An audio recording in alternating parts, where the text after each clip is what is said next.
এই হেদায়েত যাদের ব্রেনের ছিল, তারা মাছের পেটে যেও তারা সেখানে আল্লাহকে স্মরণ করেছে, আল্লাহ সেখানে হেফাজত করেছে। তারা সুইর তরে গিয়েও আল্লাহ তাদেরকে হেফাজত করেছেন, তাদের ভয় ছিল না। আগুনের মধ্যে গিয়েও তাদের ভয় ছিল না।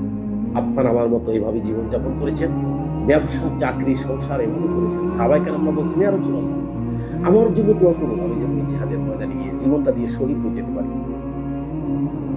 কারণ তাদের ব্রেনে আল্লাহর কোরআন ছিল, কোরআন দ্বারা তারা পরিচালিত ছিলেন। আর আসমানি কিতাব দ্বারা পরিচালিত না হলে সকল কিছুর ভয় তাদের মধ্যে বিরাজ করবে, শুধুমাত্র আল্লাহর ভয় তাদের মধ্যে থাকবে না। আর যদি কোরআন দ্বারা সে পরিচালিত হয়, কোরআন অনুযায়ী যদি সে চলে, তার পরিবার চলে, তার সমাজ চলে, তার রাষ্ট্র চলে, তাহলে তার কোনো ভয় নেই। সেখানে ইফটিজিং এর ভয় নেই, ধর্ষণের ভয় নেই, চুরির ভয় নেই, ডাকাতির ভয় নেই, চাঁদাবাজির ভয় নেই, সেখানে দখলদারির ভয় নেই, টেন্ডারবাজির ভয় নেই, সেখানে দুর্নীতির ভয় নেই।